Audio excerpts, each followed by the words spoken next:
Hello. Once again, I come before you as a representative of the Illuminati. You may call me the Man. Well, this week's topic comes from the archives, actually, but it's one of the most persistent questions we get asked. What was the deal with the JFK assassination?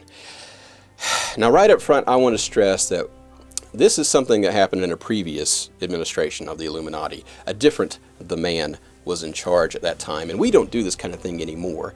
But we were involved with the JFK assassination. That's just all there was to it. Now, it was a joint operation between the Illuminati and the CIA, and I think one mob boss was involved as well. But yeah, that was us. And I know I've mentioned a couple of times that, I kind of glanced off the topic. I mentioned, of course, that Jackie Kennedy was the target and not Jack Kennedy, John Kennedy. And I also mentioned that Jack Kennedy is still alive in the inauguration video. So anyway, I thought I'd come here and clear up the confusion. You see,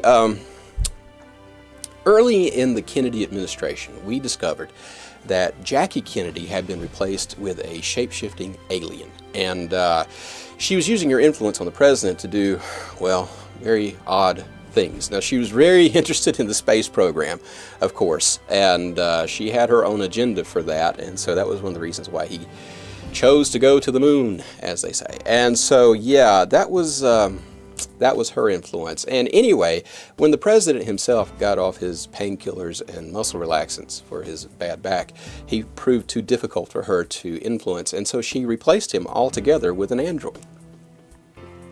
Very sophisticated android. He moved like the president, he acted like the president, but he did exactly what she told him to do. So we made plans to stop it. Now, the President of the United States is guarded better than just about anybody in the free world, and so we had to do various things, various covert things, make some very unsavory connections. And anyway, we found a patsy, a guy named Lee Harvey Oswald, who was an excellent shot, and we figured we'd get him in Texas in the public. You see, what we would do was to send a message to the shape-shifting alien that we would take out her android. And that would be it, A guy from the grassy knoll held a microwave beam on her so she couldn't shift, And, being in public, reflexes, you want to maintain a certain persona anyway. So, we figured that we could freeze her in that image, and then we take out the android.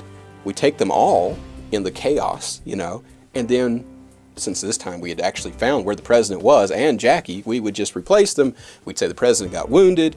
We'd use the goodwill of the American people to, pass the civil rights legislation to pull us out of Vietnam, because that was the android that did that. And he also tried to kill Castro a couple of times unsuccessfully. But anyway, so yeah, we figured that would be it. And it almost worked. Everything went very well except for one guy, a fellow named Abraham Zapruder, had a video camera. And I know that in this day and age with cell phones and video cameras everywhere that it's hard to believe, but you see, back then you could do all kinds of stuff and nobody ever caught it on film. So you just had witnesses, and witnesses are easily confused, as we all know. I mean, just ask somebody who saw a car wreck what they saw, and then ask the person next to them what they saw, and you get the whole confusion. Anyway, that's because that's who we are, our minds interpret things differently. Anyway, so Zapruder caught the whole thing on tape. And then he got it to the media, and so we scrambled. Jackie was replaced, of course.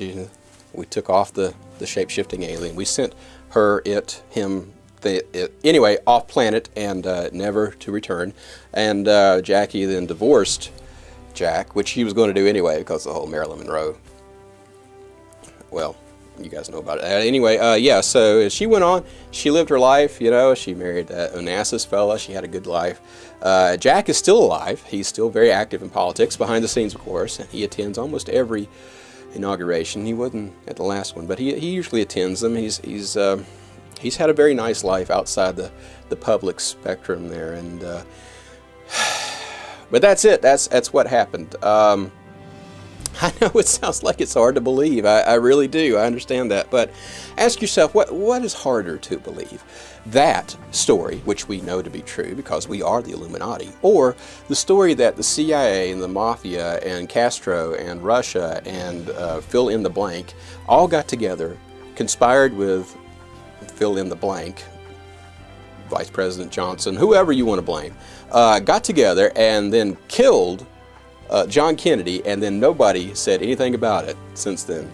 All those people were involved, and then nobody comes forth with proof that they did anything or whatever. Now, I know a couple of guys have claimed that they were in on it and stuff, but their stories are so easily discredited because they keep changing all the time. And yeah, I mean, those guys really, you wouldn't trust them to tell you what the weather is. So I don't think you'd really trust them to tell you what happened to President Kennedy.